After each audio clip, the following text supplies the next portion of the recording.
where to apply DNR Certificate of Non-Coverage or CNC.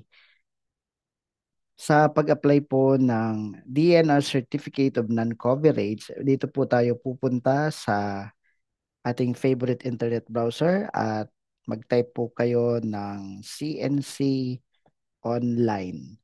At dito mayroong magiging result na EMB, EIA, CNC Online Application System. Click lang natin yan at kailangan natin i-verify ang ating coverage sa Philippine Environmental Impact Statement System kung exempted ba talaga tayo sa Environmental Compliance Certificate at kaya kailangan natin kumuha o mag-submit ng CNC application online. So, kailangan i-click natin tong verify the coverage of your project and submit CNC application online. So, our goal na kailangan nating masagot yung tanong na saan mag-a-apply ng DNR Certificate of Non-Coverage. So, dito na nga po sa EMB, EIA, CNC Online Application System. So, click natin itong verify the coverage of the project. So mula po dito, lalabas yung iba't ibang klase ng projects. Madami po yan. And ilalagay po natin sa kanang bahagi yung value, yung number, yung capacity. So depende sa project.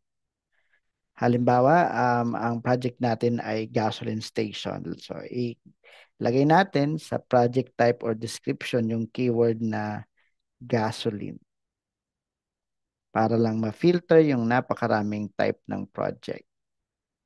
So mula dyan, meron tayong na kuhang result na project, refilling station project, gasoline station project, at ang parameter ay total storage capacity in kiloliter.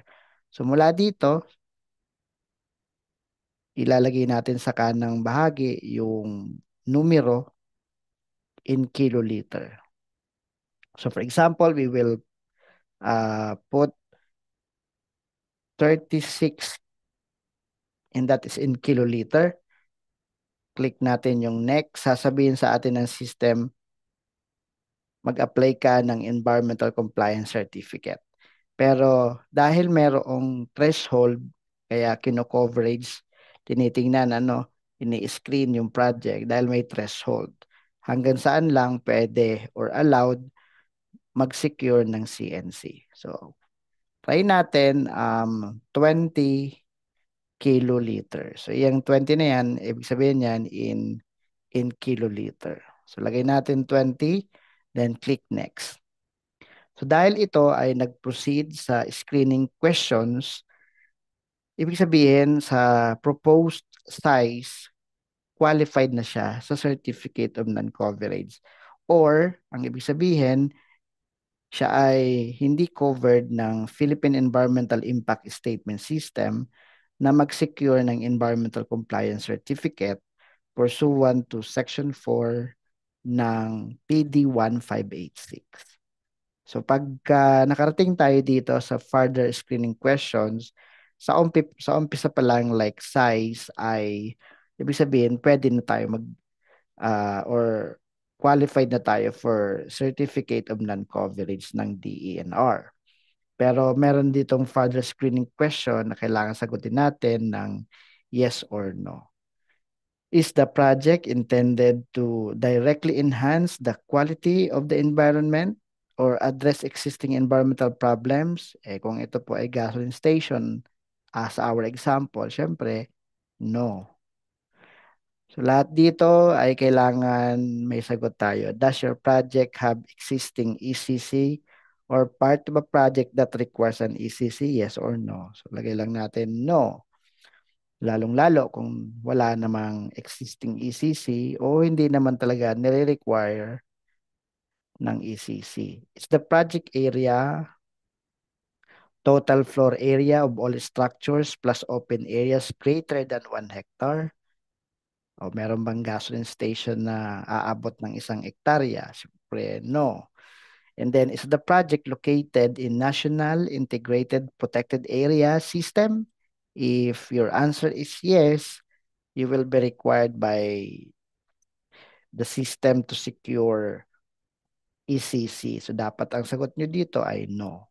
And then, does the project uses or stores toxic and hazardous materials or substances, including those in chemical control order and priority chemical list?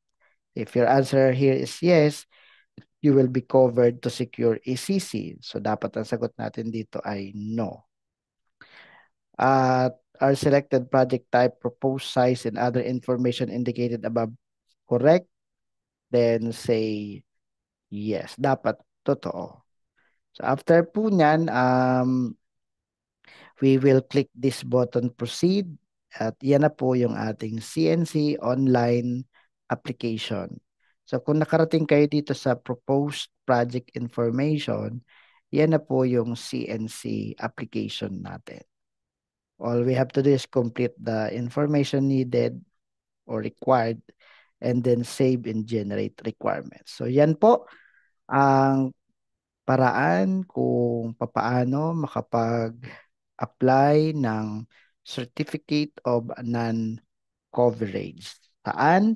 Type nyo lang sa ating favorite internet browser like Google, ang Certificate of Non-Coverage Online Application or CNC Online. Yun yung mga keyword natin dyan. Pwede na tayong makarating doon sa CNC Online Application System ng DENR, Environmental Management Bureau. Maraming salamat po. If you want to know more about environmental compliance, please subscribe to this channel. Please share this video. Please like this video. And you are also encouraged to ask question below. Salamat po at maraming salamat po. And God bless us all.